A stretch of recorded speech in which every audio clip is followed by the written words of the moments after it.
And we are live, Century 21 Preferred. Welcome to another edition of training. That's right. Today we are talking about disclosures.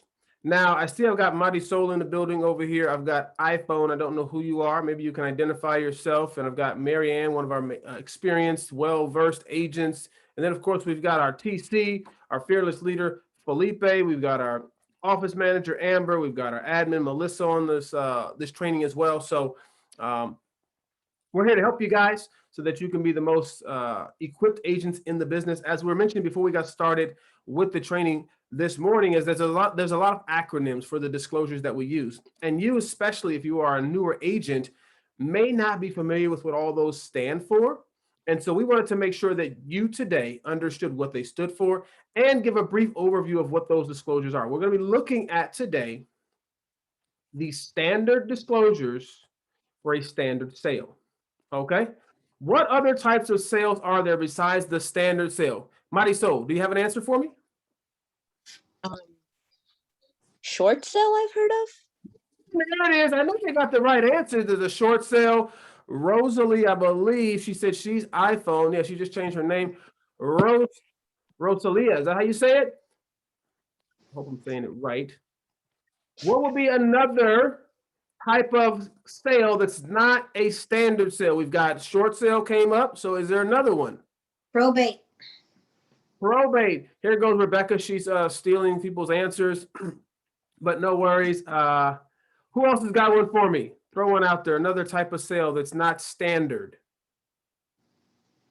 People put things into a box, starts with a T to protect it.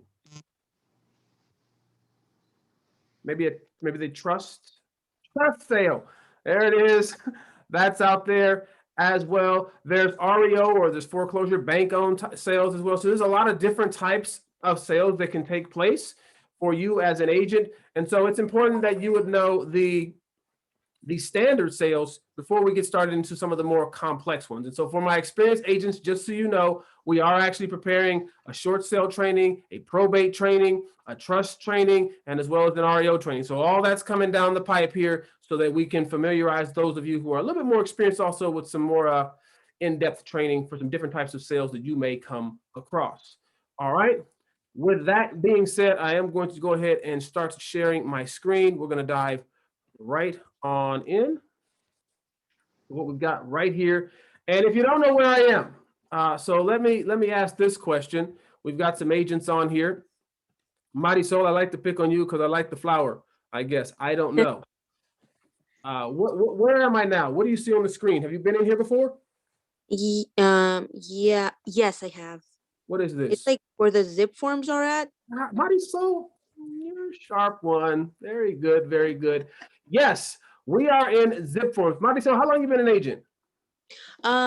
Well, I pretty much just started last week. Wait a minute. Office. Did you say you started last week? Yes. I'm brand new, so I'm still learning. Well, you know, I appreciate you being here today, and I'm glad to see that you are learning and willing to participate in our trainings, because that's going to make you the distinguished agent in the Valley, where you're going to just wow your clients and you're going to be able to handle even those complex transactions. So we're glad that you're here today. I know our TC and our admin and our managers are very happy as well, because by coming to training, you actually make everyone else's job easier because you have the answers to a lot of questions that we ask if we don't come to training. So thank you. As well as I didn't forget you either. Rosalia, I see that you're here. I know Marianne is here. Not forgetting any of my other agents that are here. But yes, we are in zip forms. And we're going to start with, we'll do the heavy lifting first. All right, so that way if your brain turns off at the end, you've got the heavy stuff out of the way. So we're going to start with our seller. So this is these cool little boxes. We're not going to go over and have a training on how to run zip forms today. That's not what this training is for, but we are in zip forms. This is, you get there to CAR.org. And I see we got Lori jumping in and Joanne as well. Thank you for joining us. We are in zip forms, and we're going to click in this little box right here. Okay. When you click in this box, again, we're not showing you how to run all these today, but when you click in this box right here, you're going to go to documents. Okay. Now, as you can see here, there's a whole bunch of documents on the screen that I've already created for you. So this would be a standard sale for representing a seller, okay? What kind of sale is this, Joanne? Pick on the guys that just joined the room. She's not unmuting. Lori, what kind of sale did we say it was? Oh. What was the question? I'm sorry, I just joined. That's all right, all right, all right.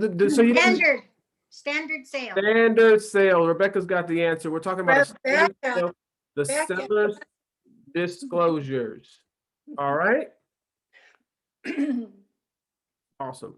So jumping on in, the first thing that you need is your listing agreement. Now, the listing agreement, I open this up because there's disclosures that are in the listing agreement that you, as an agent, can I blow this up? Yes, I can, so you can see it nice and big, that you and the agent need to be able to explain. So I'm actually going to see who knows what today. So this is a full participation from the agents that are in the training. This first document right here, moving by itself. It's so weird. I'll hold it still. That's crazy. My screen is moving all by itself. Lori, you've been with us for a little bit. This first document is called an AD. This is the very first disclosure that anyone signs, called an AD. Lori, how do you explain to your client what this form is? There, I'm learning how to unmute today. This is great. So basically, I just tell my clients that it's an agency disclosure. It will describe the relationship between myself representing them, or in the event that I'm representing both sides as a dual agency, and how the seller represents their client. So did I get even close? Good job. Absolutely. Yes. We're talking about who we represent. And I'll just highlight, I think I can do it on the screen right here. You are a fiduciary. All right. Fiduciary to your client to put due diligence and exercise reasonable skill and performance on their behalf. Okay. That's what that says. We really ripped through that. I'm not going to spend no time on the AD. It's a 2-page document. Agents. How many of you, by show of hands, have read in its entirety page 1 and page 2 of the agency disclosure? If you have not, I encourage you, read it in its entirety. There is a bunch of civil code sections that are here on the back that you may want to be familiar with. So if your client says, well, what is all this on the back? All right, you may want to be able to explain that to them, okay? The next document that we're going to talk about is actually a new document. It came out just last year, not even a year old. We're going to, hang on one second, because for some strange reason, my screen is moving on you guys, and I don't know why that is. I've never seen this happen before, team. But you're getting a moving screen. If I keep it small like that, can you guys see this okay like this? If I keep it small like this, it doesn't move. But you see that it's just kind of shifting on its own for whatever reason. I don't know why that is. Can you read that, Rebecca? Okay, cool. So I'm going to keep it like this, unfortunately, because for whatever reason, it is shifting on its own today. Something that I want you to note on all of your forms, okay, on all your disclosures is this right here at the top. This right here tells you when this form was created or revised. There's a date. See, this says 10/20 right here. All right, maybe you can't see it. Blow it up nice and big. Everybody saw that one, right? Can't miss that. That's when it was revised or created. And it's important for you as an agent to know which ones you're using. As these are updated, here's a bonus question for my experienced agents out there. How often does C.A.R update our disclosures? And what months of the year are they updated? We're going to pick on Lydia Keeling. She's in the building. I see a face there. So we're going to pick on her because I see a face. Lydia Keeling, how often are our disclosures updated? And what month of the year are they updated?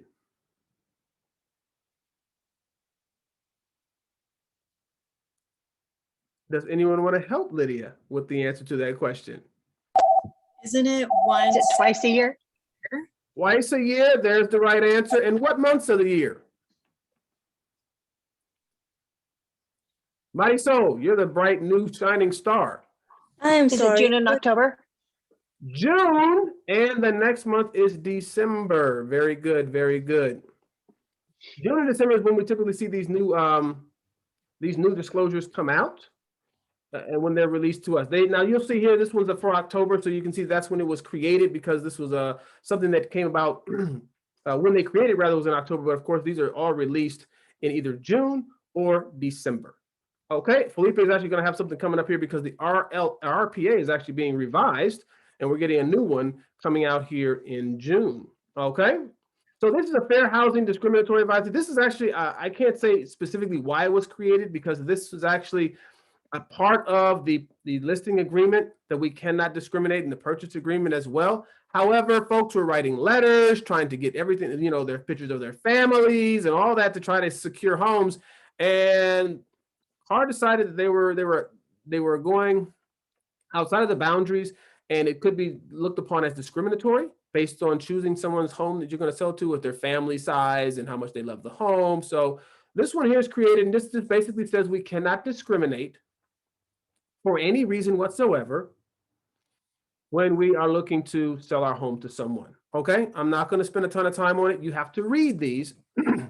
There's quite a bit, and I want to make sure that we can at least go over them briefly, but you do want to make sure that you explain to your clients again that this form here is just stating that you can't discriminate anyone pretty much for any reason. All right, that's brand new, came out October of last year. It's automatically attached. This is an easy one right here, I hope.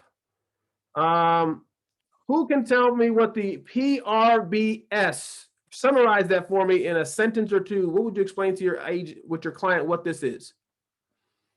Kathy, do you got that answer for me? Yeah, I'm picking on folks today. Absolutely. Isn't that purchase?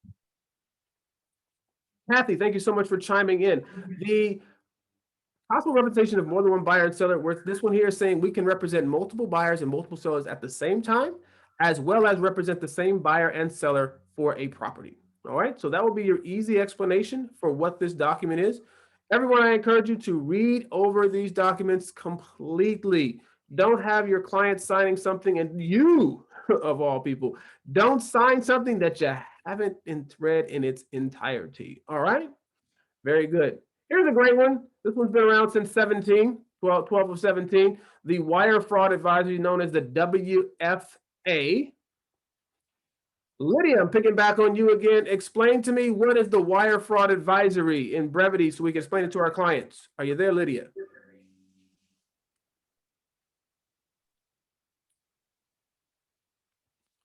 She's unmuted. We're just waiting on her response.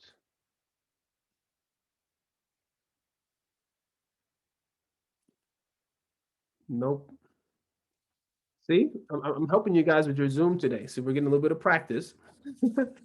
Here we go. Let me see. We got some folks speaking in the chat over here. She says the mic is not working. Mercy, no, the mic's not working. All right, we can't pick on Lydia anymore. Wire fraud advisory. I'm going to squeeze this one out. This just states that you can lose your money if you send it over to someone to the wrong bank account and you can't get it back. So before you send any money out, you want to make sure that you verify the account that you're sending it to. Very simple, easy to explain disclosure that you want to make sure your clients understand. Okay. Any question on those first 1, 2, 3, 4 disclosures that we've gone over so far? We've gone over 4. Any questions on what we've covered so far?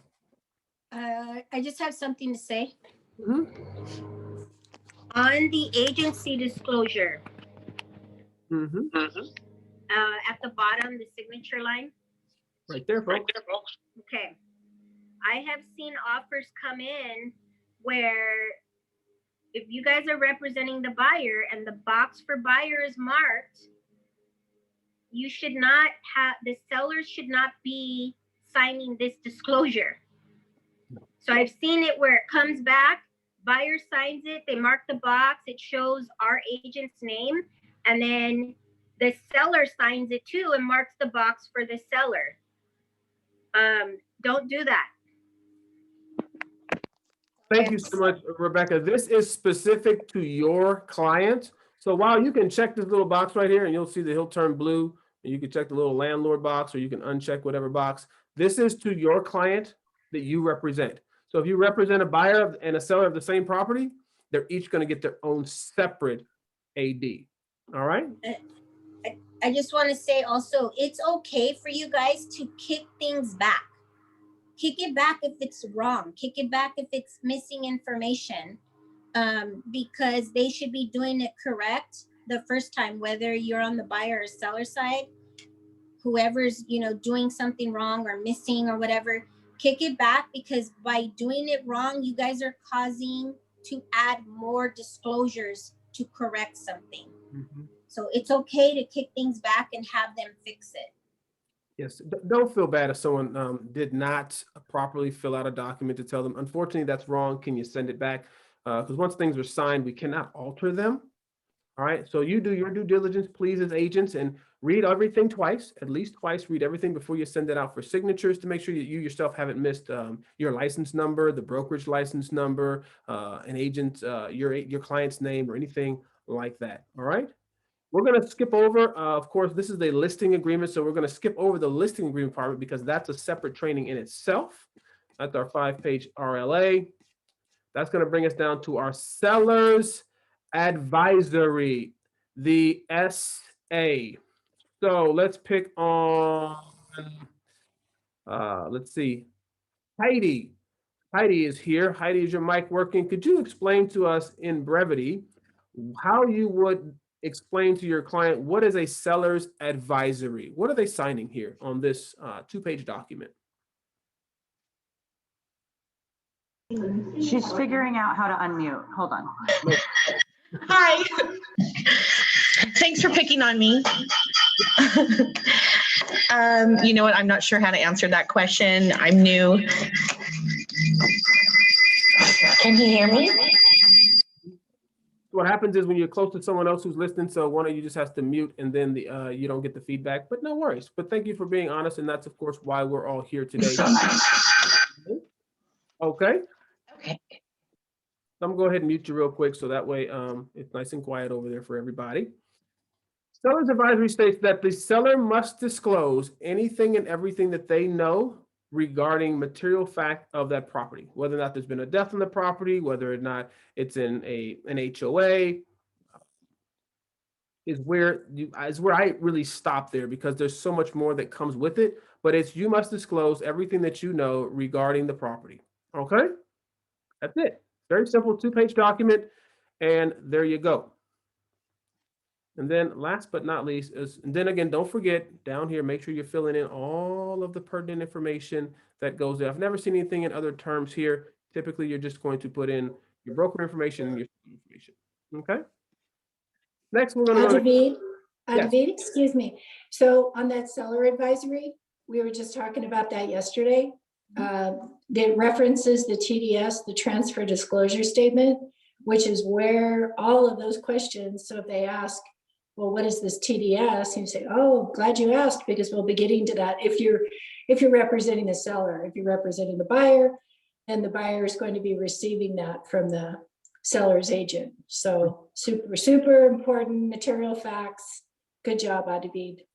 Awesome. And you can see right in here, it talks about lead-based paint and of course, can't discriminate. All of that stuff is all in there. Again, it's just what you can and cannot do as a seller. So thank you so much, Lori, for chiming in there. Last but not least, in the packet for the listing agreement, this is your disclosures that are already attached with your listing agreement, is the California Consumer Privacy Act advisory stating that we will keep your information as private as possible. That's where I say, because the way that the verbiage is in here is that depending on how the relationship is as to what you can or cannot disclose regarding a client, the way that I explain this one here is we will keep all of your information as private as possible. That's where I stop there, because if you read this, which I encourage you to do, it can be a little bit vague as to the way that they've put it together. Okay, so make sure that you read it and then make sure you're able to explain that again to your client. Anything in regards to the disclosures that we've covered thus far? These are the easy ones, in case you didn't know. The fun stuff begins now. All right, so we're gonna jump on over here, and we're gonna go next to the most important ones that everyone talks about. We're gonna start with what's called the TDS. Okay, the TDS. This is a 3-page document. I'm going to ask Mary Ann. She's one of my more experienced agents. How would you, in brevity, describe what they're filling out in the TDS? How would I describe it to the seller? I basically say it is what it sounds like. Well, especially with the SBQ, it's a questionnaire about your home. To the best of your ability, recall everything you can, be thorough, call me with questions, and disclose everything. If you think it may need to be disclosed, I will tell you absolutely disclose it every time. Right. I couldn't have said that one better myself, so thank you so much. So if someone died like down the street because there was like a murder last month, should I put that on there? I think the answer is a resounding yes. Okay, a resounding yes, because anything and everything that is affecting the property, they want to put it in. And then this document also has in the beginning for them to put in, what the property has. You can see here it's got microwave, dishwasher, patio decking, the water heater and the pool and so forth there. They'll just fill in those little boxes right there. Again, this is for the seller to complete, not the agent. However, we as the agents are to review this document and make sure that it is completed in its entirety and nothing's missing. So all these little boxes right here, you have to click yes or no, okay? If it says right here, room additions, structural modifications or alterations or repairs, I'm reading right here on number 5, not in compliance with building codes. So if they built an addition to the home without permits is what that's saying. All right, yes or no? Rebecca, you have a raised hand? Yeah, I want to add something. Can you scroll to page 1? Page 1. Okay, so the thing I see missed the most, and a lot of TCs and agents are going to kick back, reviewers will kick back, is the date at the top. Go up a little bit more. That date right there, yes. That needs to be filled in. Those 3 boxes in the next section, one of those boxes needs to be marked. The box that I see typically is this last one. Does the seller occupy or not? That's another box that I see missed all the time. And then below all of these little boxes where it says exhaust fan, roof, age, that whole little section gets missed a lot. And again, it will get kicked back. So when you guys are on the listing side, you should be reviewing this stuff to make sure that your sellers are completed. When you're on the buyer side, you should be reviewing it to make sure that it's filled out. If I get this as a TC and I see things missing, I don't automatically send disclosures out to your clients. I have to be advised from you. I take direction from you guys as agents. Hey, yes, I reviewed it. Everything looks good. I then will look at it again and say, hey, what about XYZ? So just keep that in mind. Again, it's okay to kick things back. You want to make sure that it's complete as possible. Even if they mark unknown, at least that tells us that they looked at it. Because if they leave it blank, we don't know if they purposely left it blank or did they skip over it. So please keep that in mind. Great stuff. Thank you so much from our TC there, Rebecca. And then down here, just want to make sure that if you check any of these boxes on this TC, and the same goes for the SPQ, which we will look at shortly. If you check a yes, you have to, as it says right here, if the answer is yes to any of these, you have to put an explanation in the box. Okay, any yes, make sure you get an explanation. That's it for that one. On the last back side of this document here on this 3-page document is where you as the agent are actually going to fill out all of your information. You actually fill it out twice here, where you're going to put out this representing the seller here, and then you're actually going to sign down here on the bottom as well. So you sign this document actually 2 times. And then you'll maybe check a box. If you're going to be doing an AVID, you check this little box right here. Okay. We'll talk about the AVID shortly, but you should be doing an AVID, and this states that you, the agent, are going to perform an AVID, agent visual inspection of the property. That is the TDS, Transfer Disclosure Statement. Any questions on that disclosure? All right, I see what Kathy's over here taking some copious notes. I like this. Under agent notes, the following, I put agent recommends buyer obtain a professional home inspection is what Mary Ann is telling us. So that's another option for you right down there. Where it says agent notes, she's talking about this portion right here. So if you saw in the chat box where she put that, just to cover her rear, she puts it right in here and you can type it in there. Agent recommends buyer to obtain professional home inspection. Just to cover yourself, that's a spot where you can put that. All right. Very good. Thank you so much. We're going to back up one more and slide on over to our SPQ. Yes, all these cool little acronyms, you need to know them because you're going to get emails and you're going to be talking to other agents and you want to be able to sound like this isn't your first transaction. Okay. So you're going to call it an SPQ and a TDS and an MCA and all the rest of them that we're going to talk about here. Okay. Seller property questionnaire is a little bit longer than the TDS, and it goes a little bit further in depth to the information that they're going to be disclosing about the property. So they're going to start off at the top of this one right here. Goes at the top is just their property information in those boxes right there. This is a unique document in that it gets the assessor's parcel number. So the APN does go on this document. So make sure that you don't miss that when you're filling it out. Most of the time, we'll just put our address, and so that can sometimes be forgotten. Don't miss that little bit right there. You would fill that in. The client most likely is not going to have that. And then they're going to go down here and they're just going to fill in again, yes or no, statutory and contractually required. First thing on here, all right, this is a big deal. It's always the first one there is, was there a death on the property within the last 3 years?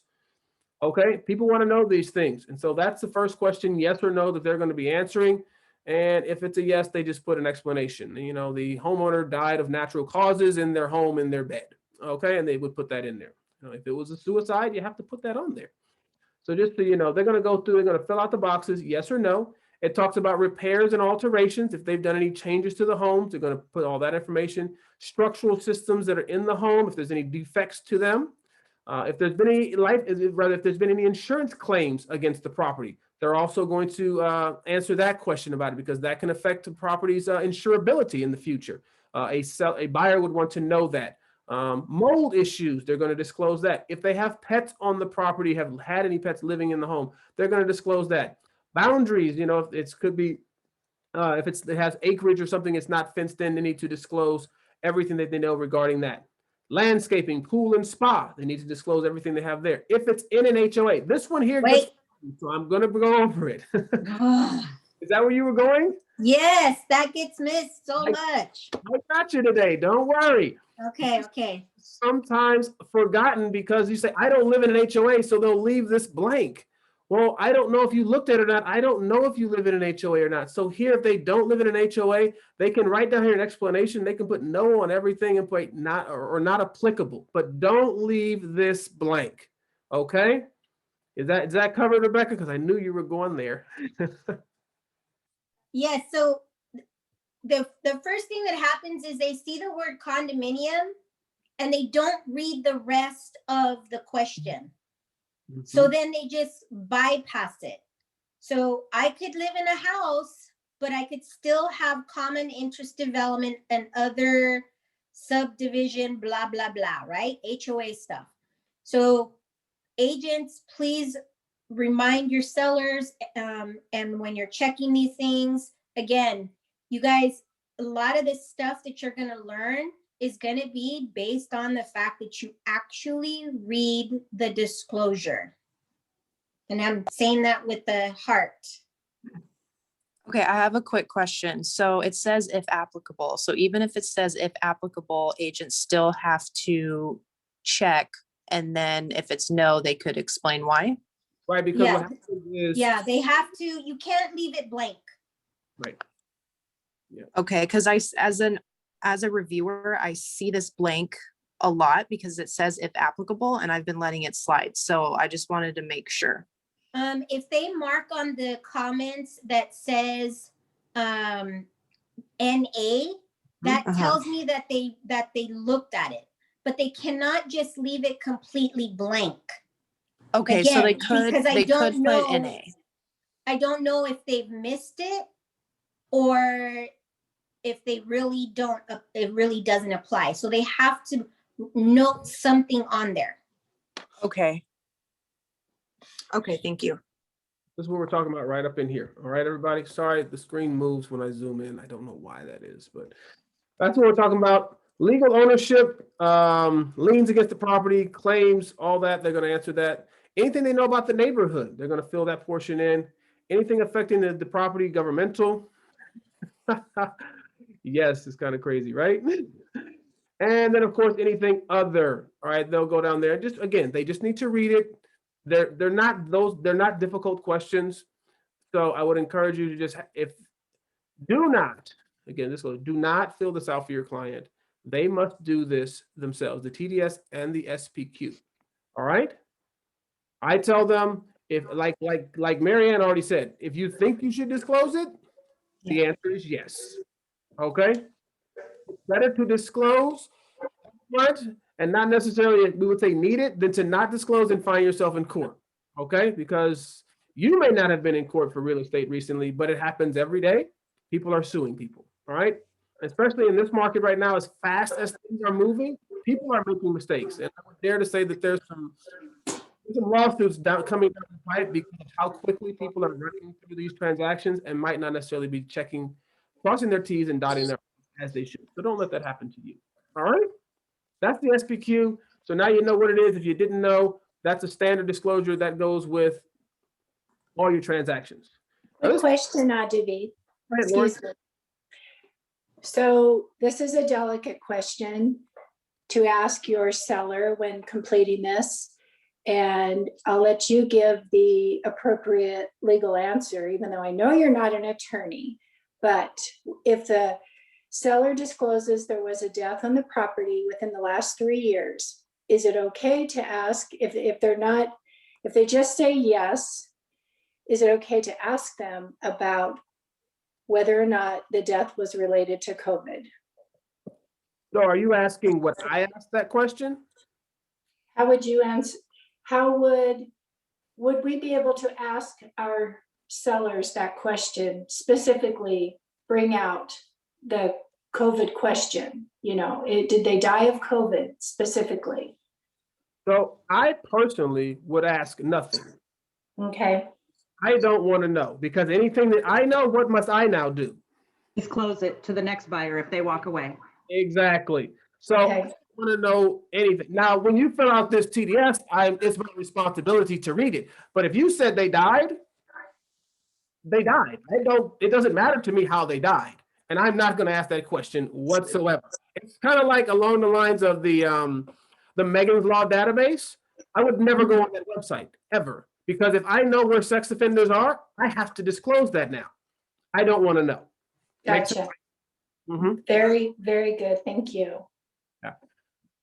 Everything we know, we must disclose. And you don't. The least you know, the better in some cases. Absolutely. So here we're going to jump over to this brand new disclosure. It's only been out less than 6 months. Is the home fire hardening disclosure and advisory. So this came out because the very high fire risk zones are increasing, and so now property insurance is going up. And we've got this little disclosure right here where you have to disclose whether or not your home is in a high fire hazard area or very high. And so you'll see that right here. It's not that complicated of a disclosure for your clients. All right, typically they fill in all the pertinent information at the beginning. It says this disclosure specifies 1 and 2, are you required from the seller of residential properties with 1 or 4 units, all the same, that are located in either a high or very high fire hazard. And so the way that you get this information is on their NHD. The NHD is going to tell them whether or not it's there, and they must disclose this. It says right there, for property constructed before January 1st of 2010. Okay, there it says. for 1 to 4 units constructed before January 1st, 2010, and that are located in a very high or high fire hazard zone. So if it does not apply to that specific date, this document would not be required. Right? So it's important for you to know when the home was constructed. That's really all it is. Okay. If it does apply, there's some home hardening features that they would answer down here at the bottom. Like we had one recently, and my client's home had single pane, non-tempered glass windows. Okay, so they just checked a little box right there. They just answer those little questions if it applies. Okay. Simple disclosure, just regarding, again, high or very high fire hazard zones for homes built prior to January 1st of 2010. All right. Everybody follow me on that one right there? That's for your seller to fill out. But we're moving right along here. I think we're actually going to get through all of these. Yeah, because the other ones, they're going to move a little bit faster. Now, this little guy right here, actually, it pertains to, so this go, I got to share this one, even though only the buyer actually signs this one, the seller doesn't actually sign this one right here. You see there's just buyer signs on the bottom of this guy right here. I hate when it highlights the whole thing like that. Just the buyer signs, the Wildfire Disaster Advisory. Okay. This states to the buyer that the property is in a recent wildfire disaster area. Okay. The only person that signs this right here is going to be the buyer. You use this document if you have to use the previous document that we signed, okay? So this becomes a part of your disclosures if you must use, as we've talked about already, the home fire hardening disclosure advisory. If you don't need A, you don't need B. Everybody follow me there? Excellent. Here we go. So this might have been one that we could have done earlier on. This is going to go with all of your listings. And that's going to be our coronavirus. We had a question asked about coronavirus. And so this right here is it's two disclosures in one. It's the RLA, AC, or CAA. Okay. This document states right here that you're going to sell your home and you are aware that there is coronavirus pandemic in the world. Okay. States that if you sell your home, you could be exposed to people who have COVID. They could come into your home. All right. They can choose whether or not they don't want to market their home in one way or another down here in the marketing activities portion of it. Or if they don't want to even have their home shown, they can check those boxes. It can be quite difficult to market a home or sell a home that you can't show or have anyone come into, but they do have that option there. It's a 2-page disclosure that you want to make sure your clients read and that you read, and that of course they sign and you sign. Rebecca, you got your hand raised. You're muted. How about now? Yes. Okay. So on this one, make sure that the address is put at the top. And on the other page, on the bottom of this one, it has to be initialed by Amber. On the first page, I believe. Right here. Right there, yeah. That needs to get initialed. So when you guys are getting your listing agreements signed, you could send it to Amber at the same time and she'll initial that. And then on the PED page, it doesn't auto put the signatures there or the address. So you guys have to type that stuff in and place the signature there. See if I can do it. It won't do it. There it is. It's highlighting everything. Great, guy. I saw Melissa. Was your hand up? Would you have a question as well or comment? No, Rebecca covered it. I was just going to remind the agents that on the first page where it says broker section, when it says broker, it's not going to be you. If it says broker/agent, you can initial, but when it says broker's initials, send this one to Amber and she will initial that for you. And if it's not initialed, then I typically kick it back and have you send it to her anyway. Excellent. Everybody copy that right there. So again, there's 2 of these here. They're both, I would read these, of course I would read, but I wouldn't spend a whole bunch of time on them because they say in a whole lot of words, coronavirus is out there. You could catch COVID if you list your home and people come in it. Okay. And this says that I am okay to let people come into my home, even though there's COVID out there.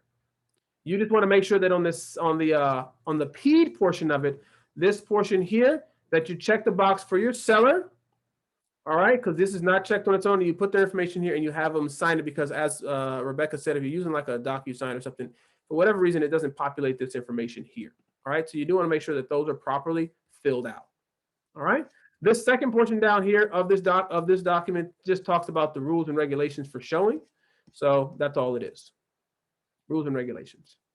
That's everything. Any questions on our PED and our coronavirus advisory? Excellent. You're like, oh my goodness, how much more is there? Don't worry, we're almost there. I got just a few more for you, and we're actually going to get you guys out of here on time. This next document right here, we're not going to spend really much time on it at all. It's the agent visual inspection. You as the agent are required to fill this out. You are supposed to physically walk through the home and notate any defects of the property. So let me explain to you how you fill this out. Actually, maybe I have to spend a little bit more time than I thought on an Avid. On the Avid, you are writing on this document defects to the property. I have seen Avids, and I've written an Avid before I knew what I was supposed to be doing. Say I walk in, it says tile flooring, vaulted ceiling. No, that's not what the Avid is for, to tell me what the home is constructed of. The Avid is for me to walk in and say, crack in tile at entry. When you're filling out your Avid, I would refrain from using the adjectives of large, small, large, small, I guess. I wouldn't say what something was caused by. So like if there's a stain on the ceiling, I would not say roof leak from stain on the ceiling noted. I don't know that's a roof leak. I just know that there's a stain on the ceiling. Does that make sense? So we're not going to climb in any attics. You're not going to go in any crawl space. You're not going to go on a roof. You're not going to open much of anything besides a door. All right, when you're filling this out, that's what this is about. So make sure that you go through all of the rooms, properly put it in here. Make sure it is legible. So it's easy that you can type this in here when you're at the property. You can fill them out with Glide as well. So there's lots of ways. Your handwriting might be difficult to read. If you were going to court, think about the fact that the judge is going to say, well, who was supposed to know what this said? Because I can't read it. So I always type mine out, and I would encourage you to do the same. When you're done, everyone's going to sign down here at the bottom. That's all the time that we're going to spend on the agent visual inspection. Again, refrain from using large, small, and what something is caused from. Even if you see mold, I don't even necessarily know that it's mold. I just say it's a substance on the wall that's green. I don't know what that is. I really don't. I'm not a mold expert. So I just protect myself from saying what exactly it is. Okay, and because your sellers may not like the way you fill these out, so just FYI, let them know when you're filling this out. It's my job to find any defects in the home. Review this with your seller so that they see what you saw. All right, so they're not like, oh my gosh, how could you write that about my house, right? I always go over this with my sellers. Hey, this is what I see. All right, if you want to fix it later, that's fine. Okay, so that's your Avid there. Next one here is, I'm gonna skip that one for now. I'll come back to it in a minute. The WCMD. There's two things that are covered on here. That's the water conserving plumbing fixtures. This states that as of January 1st, 2019, homes had to be installed with low flow toilets, water shower or shower heads and faucets, but they are not a point of sale, meaning that they don't actually have to be done. Unless you're in San Diego proper. It's required down there, okay, that I'm aware of. Here in Riverside County, we can sell a home that doesn't have low flow toilets, okay? But this is just a disclosure stating that the government says you should install that. But again, it's not a point of sale, so you can sell a home without it. So I explained it to my clients. This one down here, the second portion of this disclosure is carbon monoxide detectors. They are required to have carbon monoxide detectors in the home. Single story home, you have to have one. Two-story home, you have to have two. Okay? That's what the home inspectors are telling me. If you have any questions about those regulations changing, speak to a home inspector. They're typically pretty knowledgeable about how those change. Okay, that's your WCMD. If you didn't know what it was, now you do. It covers water conserving plumbing fixtures, and carbon monoxide. That's why it's water conserving and MD. Carbon monoxide detector. So water, carbon monoxide detector. There it is. That's how you can remember it. Right. All these acronyms go with the title of the document. I am going to go over next to this one here. We don't, it's not required in our office, but I do see it quite often, which is why I've put it on here. It's not required in our brokerage. We're going to get this thing to load up in a second, but it's the water heater and smoke detector statement of compliance. This states that the home has to have the water heater strapped. Okay, got to have 2 straps on the water heater. And the other one states the home has to have smoke detectors. It's not required in our office. You will see this quite often by a lot of other brokerages. So I want you to see what this disclosure is. You can include it. I include it in my files, but it does state that actually in the RPA. Okay. I don't believe this is required by our office either. Correct me if I'm wrong. The MCA, but I use this as well. Why do I use this? Because the MCA is the market conditions advisory. In short, this says that the real estate market goes up and down. So I cannot tell you, that today your home is worth this much. Tomorrow, you might sell it today and it's worth 500, and then somebody else buys it, and then a year from now they sold it for 600, and you're mad because they made $100,000. Can't say that. And I can also tell you, yes, your home is worth $500,000 today, but tomorrow it might be worth 450 because the market could shift. All right. So just be advised that the real estate market goes up and down. 2-page document. All right. I included in all of my disclosures. Okay. There's that one right there. And I'm gonna do this one. Then we're gonna get to the C21 disclosure. We're gonna be done. We're gonna get done on time. This fancy doodad right here. How many have read in its entirety all the 14 pages now? Mercy, the sucker. So 14 pages of what is called the SBSA, the Statewide Buyer and Seller Advisory. This is a long document. If you have nothing to do, insomnia, you cannot sleep, go ahead and read this one evening. All right, it'll put you right out. No questions asked.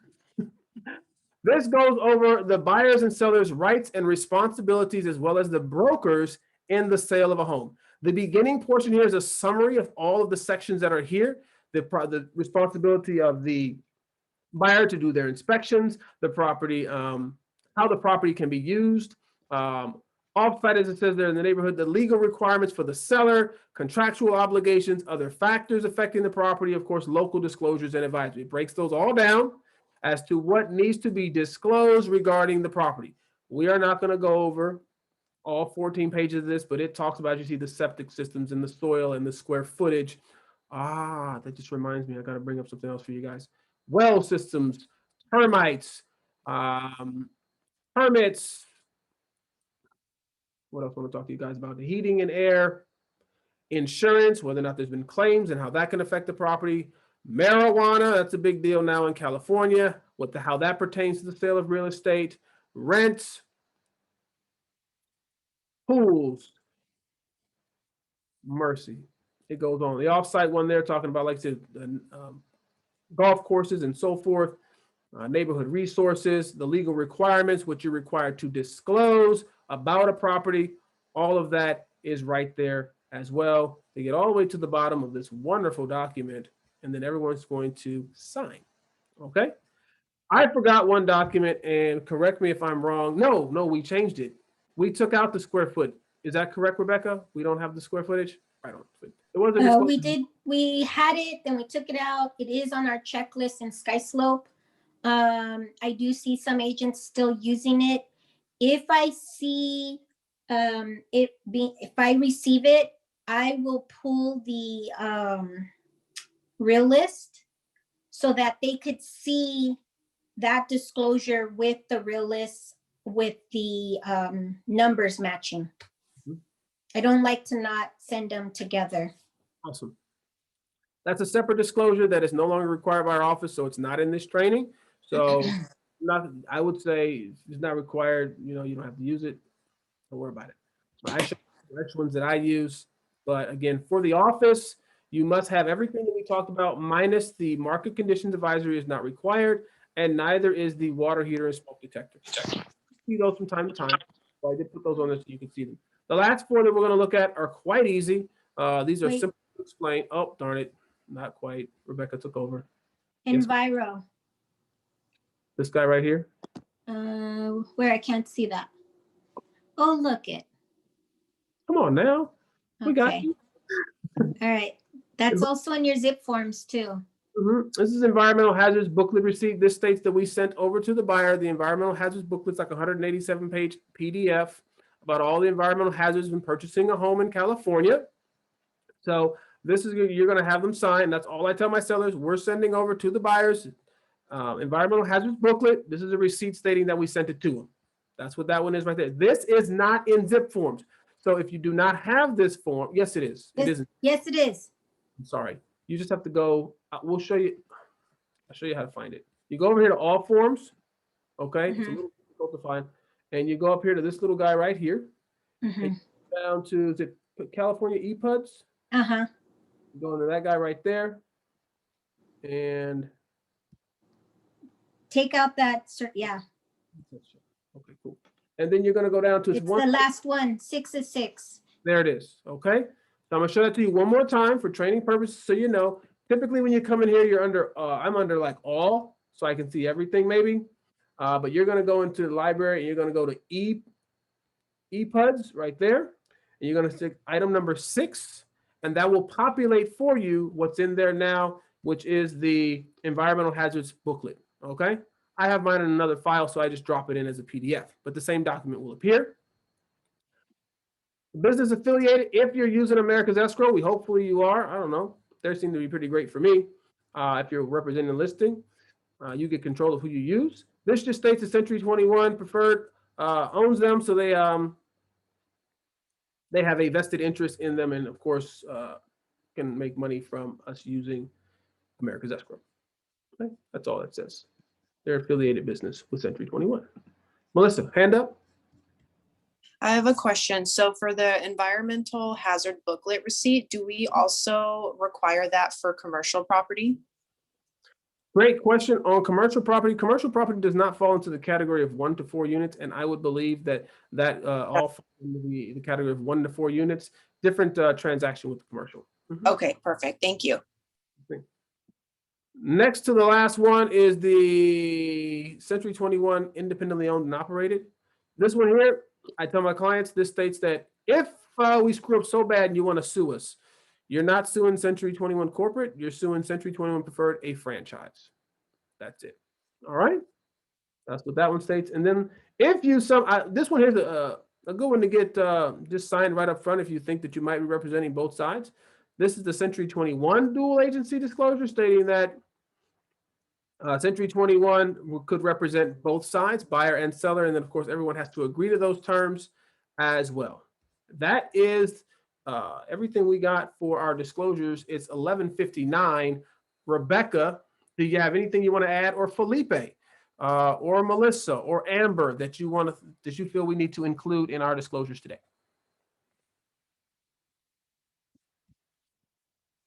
Very quiet. I think we're good. We are good. Thank you so much. Avid, SBSA, SPQ, TDS, WCMD, Enviro, C21s, MCA, WHSD. Yep. Very good. There's two that we didn't talk about, and this is in the buyer side. I told you we did all the heavy lifting first, so at the end we could finish real easy. There's only 2 other disclosures that we did not cover, and those are on the buyer's side of a transaction. And these are specific to Century 21 Preferred. The first one is a toxic mold disclosure stating that the property would have mold at some point. It's up to you to do your due diligence to make sure that it does not. And the buyers, of course, would sign that one there. Again, that's a Century 21 Preferred disclosure. Any disclosures that you do not have from Century 21 Preferred, please reach out to us or the admin team so they can send you copies of them so that you can easily input them here. And then the next one is a key disclosure. Because when someone purchases a home, I don't know how many people had a key to that home, so it's recommending that they get the locks changed. Okay, that's going to be for the buyer's side. That's the only different ones that are separate from the listing side. So if you can do a listing, you simply need to add those 2, and you are ready to go. All right, that is the disclosures that we need for a standard sale. And so I hope that you, of course, found this training valuable. Go back and watch it again. Let us know if there's any questions. It will be uploaded to our YouTube channel and to the Facebook page so that you can be more familiar with the transaction. I know that this is more so pertaining to some of our newer agents, but all of us, a little review never hurts us to sharpen our skills as real estate professionals. Any questions? I have one question. Can you hear me? Again. Do we have a list of the office disclosures for reference? We do. So I'm gonna go ahead and stop sharing my screen here because we're all done with Can I that. interrupt for one moment, Arvid? Sure. So within the welcome email that I send out to everybody when they sign on board with Century 21 Preferred, I also send you an attachment in that welcome email that has all of our Century 21 disclosures. Since within the last couple of months, I've also been handing out a little black key that is a USB, and it has all of our Century 21 disclosures on there. So there's a couple of places that you can go. If you do not have those, please feel free to reach out to me. I'll be more than happy to forward them to you one more time if need be. Okay, thank you. Excellent. You're Thank welcome.